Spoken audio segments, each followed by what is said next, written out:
silakan.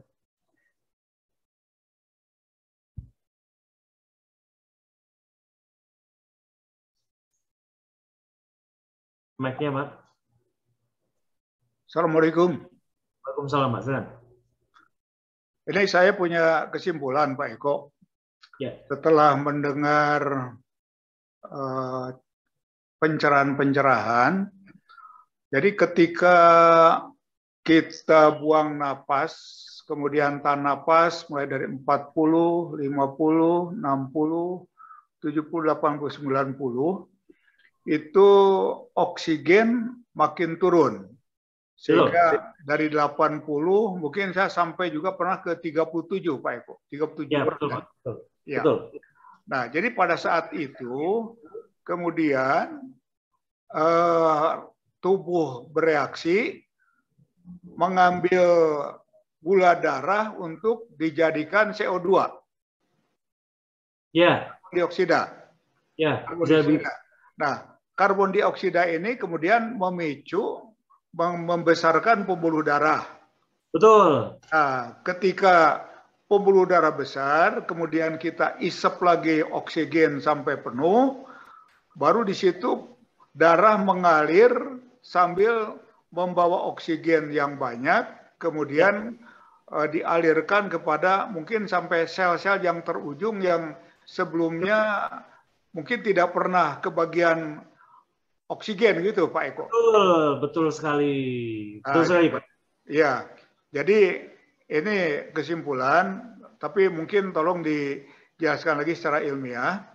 Namun dalam hal ini, andai kata kita OLNAP itu kemudian justru gula darah menjadi naik, barusan saya tidak betul itunya sampai naik 5 poin gitu, Pak Eko. Nah, itu bagaimana tadi dengan apa proses itu tetap terjadi, Pak Eko? Tetap terjadi, Pak. Tetap terjadi. Ya. Terjadi. Jadi begini, Pak. Ya. Pak Rida, kadang-kadang dalam latihan pernafasan kita banyak orang yang lebih dahulu tidak percaya setelah mereka melihat bahwa saya latihan pernafasan kok malah jadi naik gula darahnya. Saya nggak mau latihan pernafasan lagi, ya takut. Karena kenapa? Mereka hanya melihat standar keberhasilan dari gula darah yang turun. Padahal tubuh menerima keuntungan positif tidak hanya di gula darah. Kan tadi saya sampaikan mengenai vasodilatasi itu pasti terjadi, Pak. Kalau andai kata terjadi pembukaan pembuluh darah, maka keuntungan positif tidak hanya disandarkan pada gula darah yang turun, tapi juga kemampuan tubuh menerima nutrisi yang tadinya di daerah-daerah yang tidak bisa dimasukin nutrisi oleh darah menjadi bisa karena pembuluh darah melebar semua, Pak. Nah, terus kemudian orang yang mengalami masalah pada hemoglobin itu biasanya pada orang-orang anemia, orang-orang kelihatan kekurangan zat besi. Saya sering menerima bukan keluhan ya, tapi bagaimana cara menaikkan HB? Terus dia bilang, latihan saya pernafasan ini. Loh, pernafasan ini untuk diabetes? Iya, sebenarnya pernafasan diabetes itu semi universal. Semi universal. Kalau andai kata Bapak lihat latihan anti glukoma, prinsip pernafasan juga hampir sama dengan ini. Pernafasan osteoporosis, prinsip utamanya juga hampir sama seperti ini. Hampir semua pernafasan yang ada di kesehatan, hampir menggunakan semuanya. Cuman beda-bedanya prakteknya dan dosisnya, Pak, berbeda. Nah, saya berikan mengenai orang yang masalah HB. Pada saat kita memanipulasi, membuang nafas dan tahan, maka akan terjadi terhentinya suplai oksigen dalam darah. Betul kan, Pak? Ya. Karena terhentinya suplai oksigen dalam darah, maka karbon dioksida akan meningkat. Karena karbon dioksida akan meningkat, saraf otak akan menerima informasi sebagai berikut. Kayaknya orang ini, tuan saya, kekurangan oksigen, berarti ada yang nggak benar. Apa yang nggak benar? Kita harus segera ciptakan hemoglobin baru. Karena tugas hemoglobin adalah sel darah merah yang mengikat oksigen. Betul kan, Pak? karena dia termanipulasi terus-menerus, maka tubuh akan berusaha memproduksi hemoglobin lebih banyak. Begitu, Pak. Karena memproduksi hemoglobin baik, maka HB akan naik.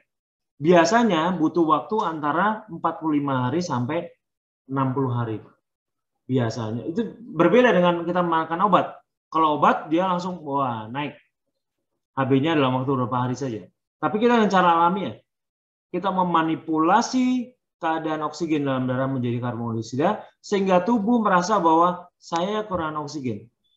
Tuan saya kurang oksigen. Bagaimana? Dia harus menciptakan lagi hemoglobin, memerintahkan kepada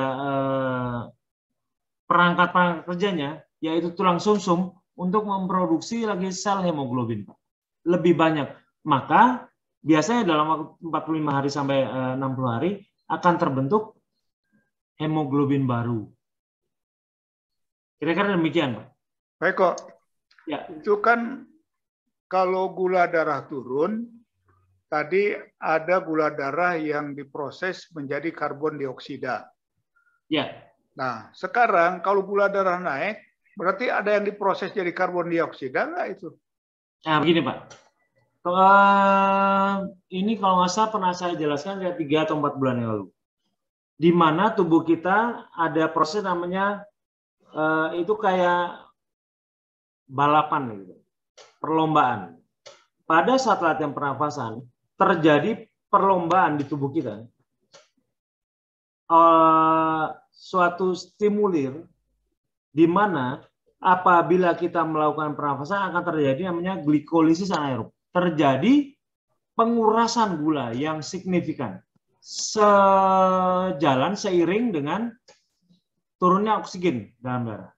Karena tubuh akan berhasil mencari sumber-sumber tenaga baru yang tidak dapat dari oksigen. Karena oksigen tidak ada, Pak. Maka dia akan berusaha memecah gula menjadi sumber tenaga yang benar-benar universal, bisa diterima. Nah, untuk mempertahankan hidup kita, Pak, selama kurang lebih berapa menit. Tidak bisa berlangsung lama, tapi bisa mempertahankan kelangsungan hidup berapa menit. Yang pernah saya lihat itu bisa mempertahankan sampai 5 menit, Pak. Orang tidak bernafas, itu bisa tetap hidupnya berjalan. Itu terjadi namanya glikolisis anaerob, pemecahan gula karena keadaan aerob. Karena tanpa oksigen. Gula darah akan turun. Karena kenapa? Dipecah semuanya, Pak. Menjadi ATP. Nah, pada saat makin turun, masalahnya itu membuat kita stres nggak? Stres. Kalau stres naik, maka tubuh akan juga memerintahkan pada hati. Wah, orang kalau stres pasti ada macam-macam. Ada sesuatu yang harus dilakukan. Tenaga harus lebih banyak lagi. Maka biasanya akan naik. Bayangkan, satu menurunkan karena glikolisis anaerob, tapi karena stres kita mengalami gluconeogenesis terjadi. Makanya, karena stres itu sumbernya dimulai dari kortisol, Pak. Ya kan? Hormon stres. Nah, kortisol harus tekan dengan dopamin endorfin. Bagaimana caranya? Tersenyum.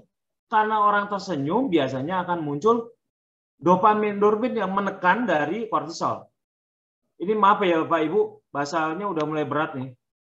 Nah, apabila ini turun karena glikosis anaerob, maka gluconeogenesis juga harus ditekan oleh adanya hormon dopamin endorfin supaya kortisol tidak muncul, Pak.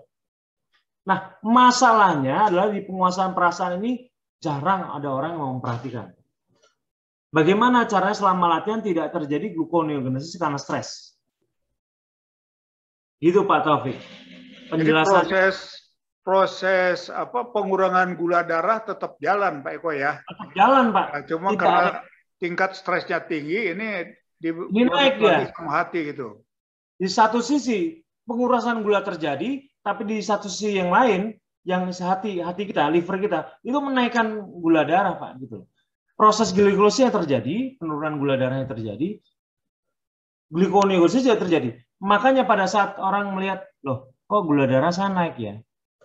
Dalam tubuh Bapak terjadi glikolisisnya benar, sudah benar, tapi karena terlihat stresnya lebih banyak, gluconeogenesis yang terlihat. Jelas Pak Eko. Terima kasih. Sangat jelas Pak ya. Terima kasih banyak Pak Taufik Rida. Iya.